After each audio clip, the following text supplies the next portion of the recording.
that's not so much. So?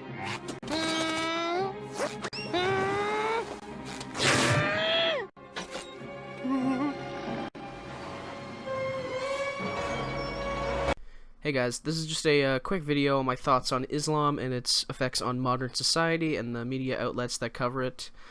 First, I'd like to state that all religions are equally false, but not all are equally bad. The problem we face in the 21st century with Islam is not an isolated incident. The Muslim world has been in a constant state of conflict and unimaginable horror for hundreds of years. My argument against Islam is not against individual Muslims, but rather the doctrines that they revere as the Word of God. So my main problem with the situation we are faced with is the constant media apologetics for Islam. Omar Mateen was a radical, hateful Muslim who hated the fact that he was gay. This was not just hatred of the LGBT movement, it was a religiously motivated hatred. His views on gay people were not born out of some American value. It came from his religious views, despite what people like the Young Turks or AJ+ will tell you.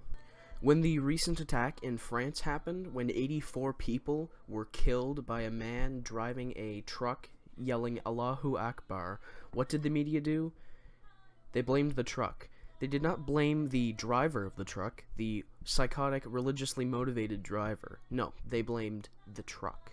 A solitary killer, the fire truck stalks its prey. AJ+ are one of the more insufferable news sources because of the funny situation of their origins.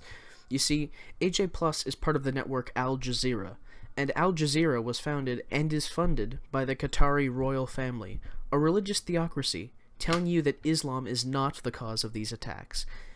They have adopted this progressive narrative to masquerade the fact that in Qatar flogging and stoning are legal, and most of their laws are based off of Sharia.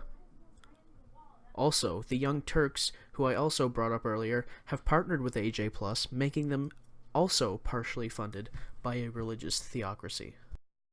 Fun for everybody! We've got a new partnership. It's with AJ+. That's the digital-only channel for Al Jazeera. Oh, Jack, you fucking idiot!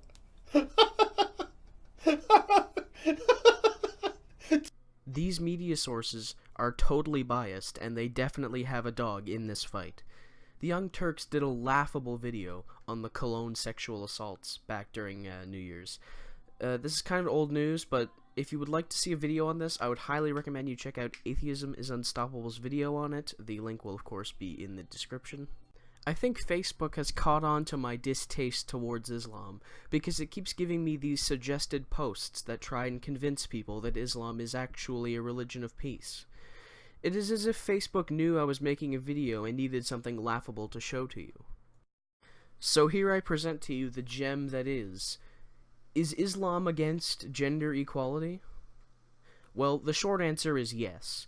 The long answer involves verses taken directly from the Quran. Now, let's see what this video has to say, shall we?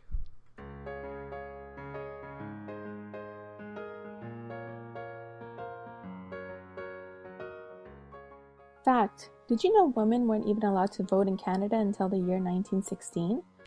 Wrong already. Voting rights have historically gone to those who owned land, and in Canada, women who owned land could indeed vote. Some women even voted as early as 1825 in what was then called Lower Canada. But that's beside the point. As you were saying? Today's world is all about equality between men and women in all aspects of life.